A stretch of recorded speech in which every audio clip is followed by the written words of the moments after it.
Hello, my dear students and aspirants, those who are appearing in the upcoming CLAT examination, which is going to be held on 18th of December. That means आने वाले Sunday को आपकी CLAT के examinations होने वाले हैं. So अब तक तो आपकी सारी प्रिपरेशंस कंपाइल हो चुकी होंगी. नाउ आई नो कि आप सब अब प्रैक्टिस या फिर रिवीजन ही कर रहे होंगे. सो बहुत सारे सेक्शंस हैं इसमें, जैसे जीके है, इंग्लिश है, लीगल रीजनिंग है, लॉजिकल रीजनिंग है, एज वेल एज आपका मैथमेटिक्स का भी कुछ पोर्शन है. सो पूरा पेपर का पैटर्न जो है वो कॉम्प्रहेंसिव है.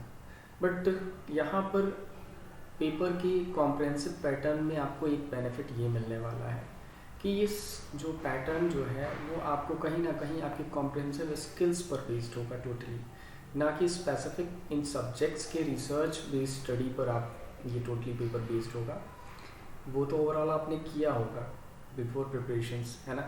तो यहाँ पर आपको इस पेपर को फोकस करते हुए इन बातों का ध्यान रखना है कि क्लैट का जो पैटर्न है वो टोटली कॉम्प्रिहेंसिव स्किल्स को जज करने वाला है.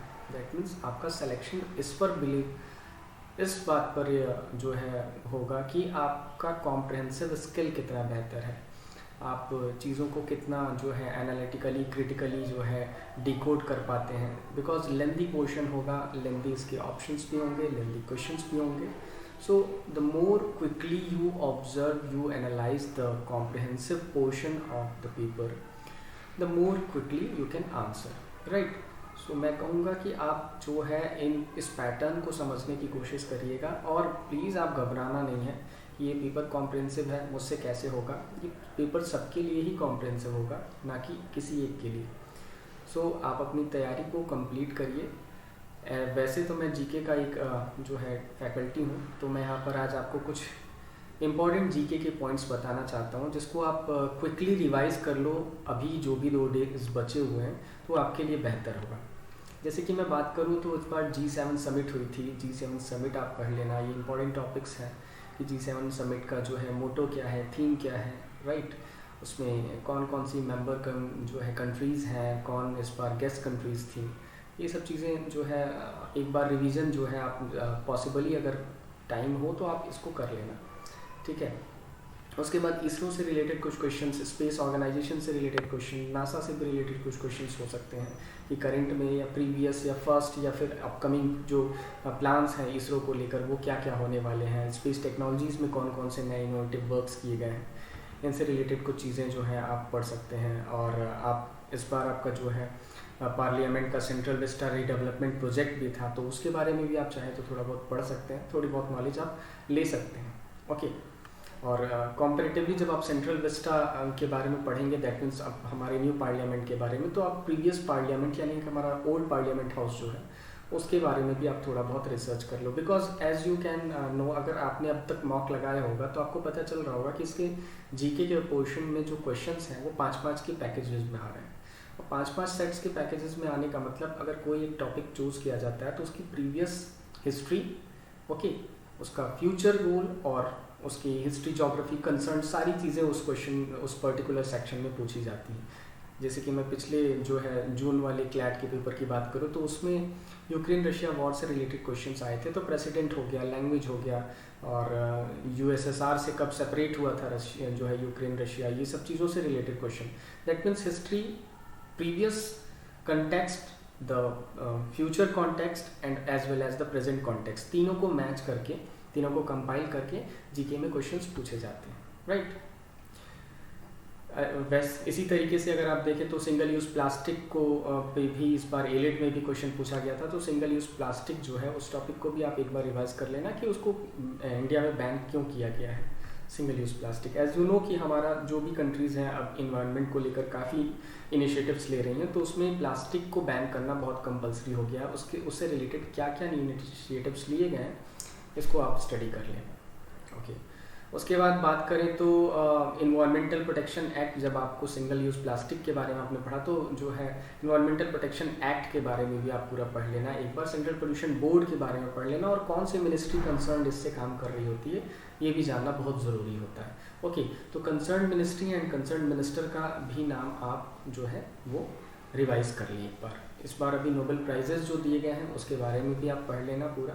साथ साथ देखो, मैं बार बार आपको कह रहा हूँ कि किसी भी कॉन्टेक्स्ट को पढ़ने से आप ये चीज़ ज़रूर ध्यान रखें कि उसके प्रीवियस कॉन्टेक्स्ट क्या थे। जैसे कि अगर मैं बात करूँ G7 या G20 समिट की, तो G20 समिट फर्स्ट कहाँ हुआ था, G20 समिट प्रीवियसली कहाँ हुआ था, इस बार कहाँ हुआ है, और आने वाले टाइम में जो आपका फ्यूचर G20 समिट है या किसी भी तरह का समिट है तो वो कहाँ होने वाला है, ये पूरा ही आपको पढ़ना होगा, ना कि केवल प्रेजेंट जो है सिनेरियो आप पढ़कर आप अटेम्प्ट करेंगे तो आपका काम चल पाएगा। ओके, तो आप ये, अगर आप नोबेल प्राइज़ के बारे में पढ़ रहे हैं तो प्रीवियस नोबेल प्राइज़ के बारे में भी पढ़ें, ठीक है, और प्रेजेंट वाले नोबेल प्राइज़ के बारे में भी पढ़ें। साथ साथ फर्स्ट टाइम ये नोबेल प्राइज़ जो दिए गए थे वो कब हुए थे, कहाँ हुए थे, इसके बारे में आपको नॉलेज होनी चाहिए। ओके, उसके बाद रैमसर साइट्स वगैरह हैं और हेरिटेज साइट्स वगैरह हैं, इनके बारे में भी काफ़ी चीज़ें पूछी जाती हैं, तो एक बार आप इसको रिवीजन कर लेना, बिकॉज इस बार बहुत सारे रैमसर साइट्स को इंडिया में एड ऑन किया गया है।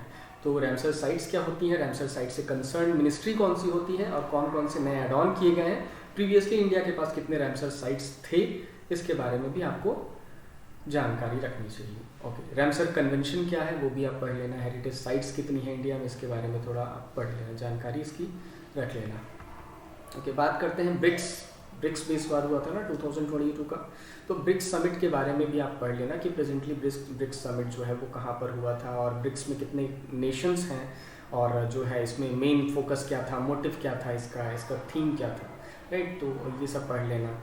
उसके बाद बात करें तो हिंदी दिवस है, वो अगर आपके पास टाइम हो तो आप पढ़ लेना। हाँ, लिथियम आयन बैटरी के बारे में ज़रूर आप पढ़ लेना, बिकॉज इसमें जीके के पोर्शन में हर एक एस्पेक्ट्स को उठाया जाता है, प्रेजेंट में करंट में जो चल रहे होते हैं उनको मेनली फोकस किया जाता है। जैसे कि लिथियम आयन बैटरी जो है आपका करंट में बहुत ही इम्पॉर्टेंट अभी टॉपिक है, तो इसको ज़रूर आप पढ़ लेना, क्योंकि हमें आने वाले टाइम में सारे कंट्रीज़ जो हैं वो ग्रीन एनर्जी या फिर जो है अपनी कन्वेंशनल एनर्जी से हटकर non conventional source of energies की तरफ मूव ऑन कर रहे हैं, तो इसलिए लिथियम आयन बैटरी के बारे में भी आप पढ़ लेना, इसकी जानकारी आप कलेक्ट कर लेना। उसके बाद बात करें तो 22nd जो SCO समिट हुआ था उसके बारे में भी आप एक बार जानकारी ले लेना कि 22nd SCO summit, Shanghai cooperation organisation जो है उसकी जानकारी ले लेना। जो भी टॉपिक्स मैं बोल रहा हूँ उसकी हिस्ट्री, ज्योग्राफी, साथ साथ present, future and past aspect तीनों ही आपको पढ़ने बहुत ज़रूरी है। 47 GST काउंसिल हुई थी, इकोनॉमिक्स का भी पोर्शन हो सकता है कि काफ़ी टॉपिक्स कभी कभी इकोनॉमिक्स वाले पोर्शन से उठा लिया जाता है, जैसे RBI के रेगुलेशन एक्ट्स क्या क्या है, एज वेल एज जो है RBI का प्रेजेंट गवर्नर कौन है। हाँ, ये चीज़ और ध्यान रखना, प्रेजेंट में जितने भी नए अपॉइंटमेंट्स वगैरह हुए हैं इनको भी आप पढ़ लेना, और वर्ल्ड में इंडिया की रैंकिंग अलग अलग पर्सपेक्टिव्स में क्या क्या है इसको भी अगर आपके पास टाइम हो तो एक क्विक रिवीजन कर सकते हैं, ठीक है। जो मैंने ये हॉट टॉपिक्स बोले हैं इनको बस आपको उठाना है और एक बार पढ़ लेना है।